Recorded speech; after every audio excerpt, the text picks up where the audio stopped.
Monsieur Jean-Philippe Grelot, vous venez de signer avec le ministère des Travaux publics, le ministre en personne. Quel est le contenu de cet accord? Cet accord prévoit la mise à jour d'une carte qui est maintenant ancienne, puisqu'elle date de 1993, une carte générale du Congo avec le réseau routier du Congo à cette époque.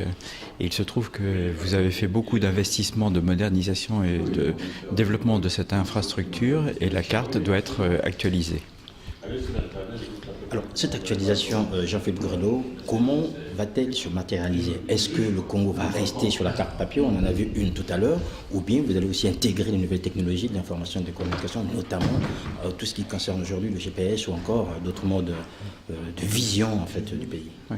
Alors effectivement, les techniques ont beaucoup évolué depuis 1993. Elles ont évolué dans deux sens. D'abord, la manière dont on collecte des données, et ensuite la manière dont on va diffuser ces données et les utiliser. Alors pour collecter les données, on continue à parcourir le terrain. C'est la méthode la plus usuelle pour aller dans tous les endroits et recueillir le maximum d'informations que l'on peut recueillir. Et ces déplacements sur le terrain se font maintenant en utilisant de la localisation par les systèmes mondiaux de localisation tels que le GPS américain ou le Galileo européen. Donc ça, c'est la première partie, collecte des données sur le terrain. Ces données vont être numériques d'emblée et elles vont être conservées sous forme numérique de bases de données avec de multiples utilisations. La première utilisation, la plus classique de nouveau, c'est l'édition d'une carte. Donc ça permettra d'actualiser complètement la carte de 1993. L'autre utilisation, c'est une base de données qui va servir à tous les services qui travaillent sur un réseau d'infrastructures routières. Donc les services de planification, les services de construction et les services d'exploitation de cette infrastructure. Et au niveau du déploiement de IGN, du point de vue personnel, est-ce que vous allez vous rendre sur place? Est-ce que ça va impliquer? Qu'est-ce que ça apporte par rapport à l'implication du ministère des Travaux publics?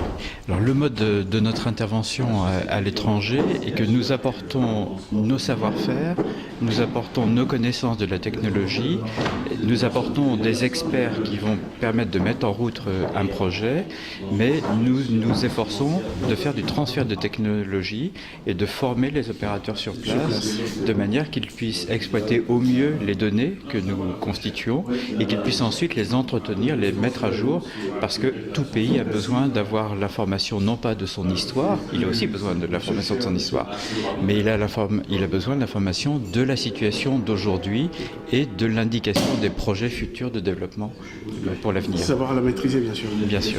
Et en même temps, là, par rapport au calendrier, quel est le calendrier? Vous venez de signer aujourd'hui, nous sommes le 21 janvier. D'une façon concrète, le calendrier se situe à quel niveau? Donc à quel moment? nous sommes à la phase initiale qui va permettre de mettre en œuvre concrètement ce projet. Et donc une étude préalable va être faite dans les prochains mois pour un développement très très rapidement. Merci beaucoup. Voilà, on va terminer cet entretien avec M. Jean-Philippe Grelot. Aujourd'hui, on sent très bien que les pays africains ont besoin d'avancer, notamment dans la maîtrise de cette technologie. Est-ce que dans le protocole d'accord que vous avez signé aujourd'hui avec le Congo, il est prévu la formation des cadres congolais pour bien maîtriser en fait les outils que vous mettrez à leur disposition? Oui, c'est notre volonté d'accompagner chacun des projets que nous faisons par la formation du personnel, à la fois pour la collecte de données et puis pour l'exploitation de ces données et ensuite leur mise à jour. Merci.